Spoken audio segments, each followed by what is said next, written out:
એક દિવસ તમારો પાપથી બચ્યો. 24 કલાકનો દિવસ હોય એટલે આખો એક દિવસ તમે પાપથી બચ્યા. કલ્મષાપ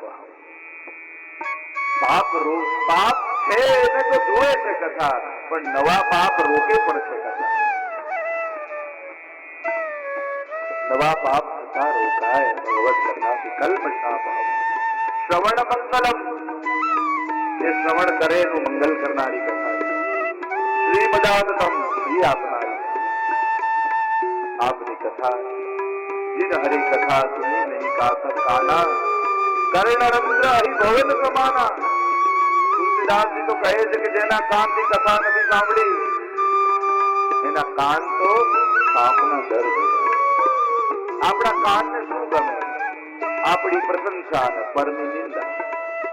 આપણા કાનને બીજું કઈ નથી ગમતું, આ બે વસ્તુ જ ગમે. પોતાની પ્રશંસા ગમે, બીજાની નિંદા ગમે. ભગવત કથામાં તમે બેસો, પણ 5મા દિવસે હવે કથા તમારામાં બેસી ગઈ છે. તમે તો કથામાં 5 દિવસ બેઠા, પણ આજની કથા તમારામાં બેસી જવી જોઈએ. કથા એ ધૂળ નથી કે સંકેરો બધું મૂકીને જતા. કથા રસ છે, અને ભીંજાયેલો વ્યક્તિ ગમે તેટલું ખંખેરે પૂરો ન થાય. આ મારી કથા તો પીછો કરતો, ભૂલવાની ઈચ્છા કરતો ને તોય નહીં ભૂલાય. યાદ આવશે ને એ કથા સત્સંગ ભવનમાં યાદ ન જોઈએ, પાપ કરતા યાદ આવે, દોષ કરતા યાદ આવે. એના સત્સંગમાં આપણે સાંભળ્યું છે આવું આપણાથી ન થાય. કથા તો પીછો કરે, કથામાં જ્ઞાન છે. એક કાનથી સાંભળો બીજા કાનથી નીકળી જાય એટલી સાધારણ આ કથા નથી. આ તો સીધી હૃદયમાં જશે અને હૃદયને પલાળી તમારી તત્પરતા બતાવે છે. સાચો વરસાદ, આવું વાતાવરણ, શરૂઆતમાં કેવી ગરમી, છતાં મણિનગરના વૈષ્ણવને માની ગયા કે ખરેખર તમારો ભાવ અને તમારી તત્પરતા સર્વ સત્સંગ માટે હૃદયમાં ઘણી આનંદની અભિવ્યક્તિ થઈ રહી છે. આ ચોલા રોડ વાળાને સેટેલાઇટ વાળા પણ દૂરથી આવતા હતા, ના નથી, પણ પ્રાય વધારે તો મણિનગરના વૈષ્ણવ છે અને એમને ખરેખર હૃદયથી હું આચાર્ય પીઠ પરથી આશીર્વાદ આપું છું કે આ કથા સદા માટે આપણા હૃદયમાં સ્થાન પામી જાય.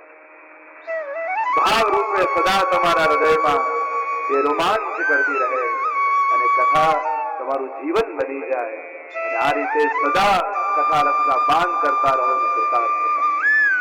તો ભગવત કથા ગોપીજનો કહેવા લાગી, અમને કથા સાંભળી તો ઠાકોરજીએ કહ્યું કથા મળી પછી મને કેમ ગોતો છો? ગોપીઓ કહેવા લાગી કે જેટલી કથા સાંભળીએ ને એટલું આપને મળવાની તત્પરતા વધી જાય. જેટલું આપના વિશે સાંભળીએ ત્યારે એમ થાય કે હવે ક્યારે આપ મળશો, એટલે આપના વગર તો ચાલશે જ નહીં. આપની પ્રેમ ભરી દ્રષ્ટિ, આપનો વિહાર, આપનું મંગલ ધ્યાન, આપની એકાંત જ્ઞાન યુક્ત વાણી અમારા હૃદયને શુદ્ધ કરે છે.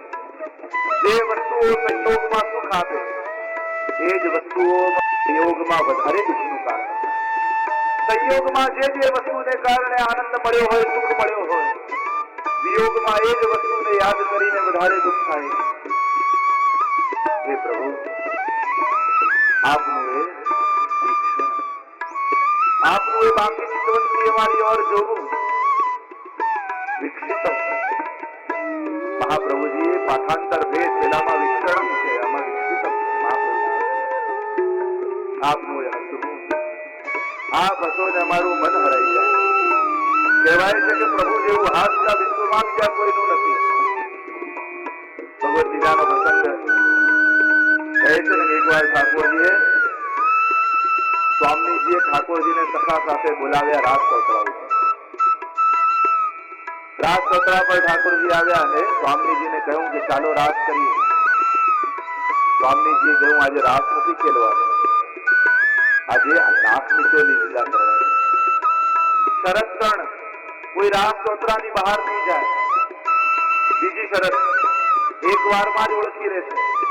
અને ત્રીજી શરત, પહેલાએ જે યુક્તિ કરી એ બીજો નહીં કરે.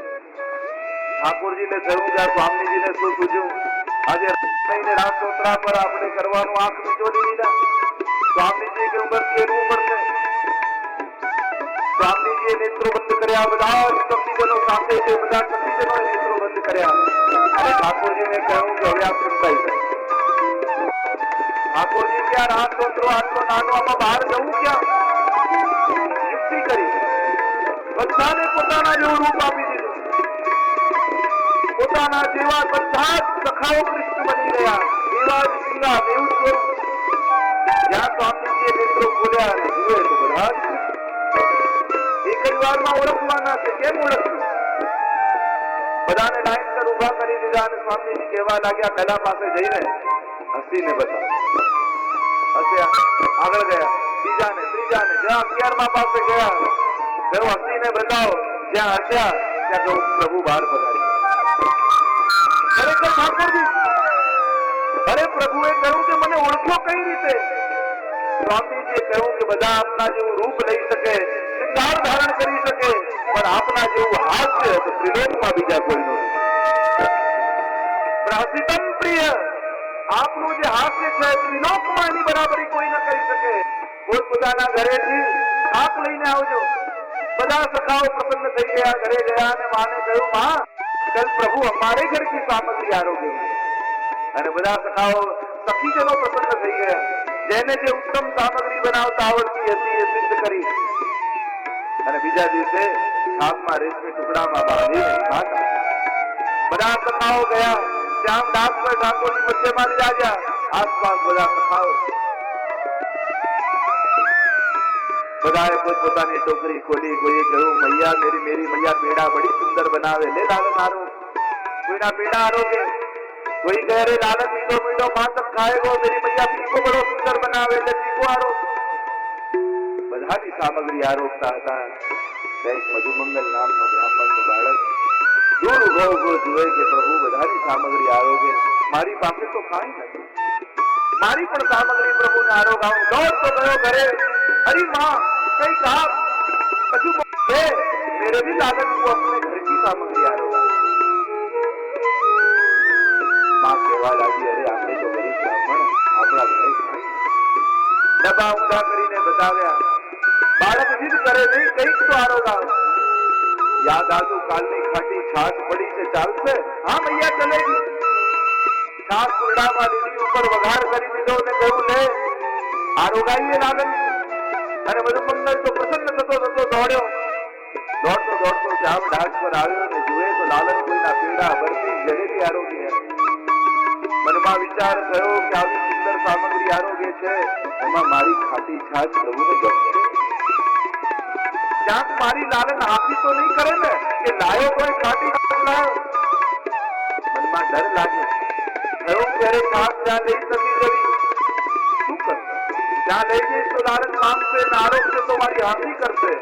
શું કરું? લાવ હું જ પી જાઉં. અને આમ વિચાર કરી મધુમંગલે જ્યાં મુખમાં કુંડળ લગાવ્યું ત્યાં જ લાલનની ગસ્તી પડી. મધુમંગલ કરીને લાલન દોડ્યા એની તરફ. મધુમંગલ ડરીને આખું કુંડું ઉડેલી દીધું. મોઢું નાનું ને કુંડો મોટો, એક ધારા નીકળી અહીંયાથી આવી થોડી પર અને લાલને ખોબો મૂકી દીધો. જ્યાં પાર કર્યું ને બોલ્યા, આટલી બધી સામગ્રી આરોગ્યો પણ આવી મીઠી છાશ તો પહેલી વાર. અને ભક્તોનું અજરામત લીધું. અને પ્રભુ ત્યારે વિચારવા લાગ્યા, ખાટીને પણ મીઠી કહેનારા ગોપાલ આજ મીઠા થઈ ગયા. અને જ્યાં ભક્તે દર્શન કર્યું ને ગાયું, આને પાક બનાએ દોના દિએ સવન કો બાર. બધાને સોનામાં આપ્યું તો ઝાડ પણ સોના જેવા, પત્તા પણ સોના જેવા ઉગે જામદાસ પર. એટલામાં થોડા પાછળથી બીજા સખા આયા. અરે લાલન, सबको तो देवी चाट हम रह गए. અને પ્રભુ શોધવા લાગ્યા, હવે આમને ક્યાંથી ચાટ આપી. અને ઠાકોરજીને યાદ આવ્યું કે મેં જે કોબો ભરીને દીધું એ અજરામૃત છાશ મારા હાથમાં લાગી છે. જીન નહીં પાયો સુનો રે ભૈયા મેરી હથેળી ચાટ. આ મારી અજરામૃત છાશ લાગેલી છે, હાથમાં ચાટી લો. અને આમ સખાઓને પણ પોતાનું અજરામૃત. ઠાકોરજી માખણ ચોરી લીલા કરવા જાય ગોપીઓને ત્યાં. ગોપીઓને તો જોઈએ છે કે લાલન પધારે ને છે. અને ઠાકોર જયારે પધારી જાય ને તો એ દિવસે ગોપી પોતાના ઘરમાં મોટો ઉત્સવ રાખે. બધાને પ્રસાદ લેવડાવે આજુબાજુ ગોપીઓને. અને ઠાકોરજી જે મટકી તોડી હોય ને જ્યાંથી માખણ ખાધું હોય જે અજરામત માખણ મટકીમાં હોય એ અજરામત બધાને થોડું થોડું આપે. तेरी सखी बड़ भाग्य भरी नंदलाल तेरे घर आवत. अरे तू तो आजू बाजू गोपियों बधाई आते, बधाई हो गोपी, बधाई हो, तू तो बड़भागिन है, तेरे घर आज लालच बधाई. तारा पर तो ठाकुर जी कृपा करी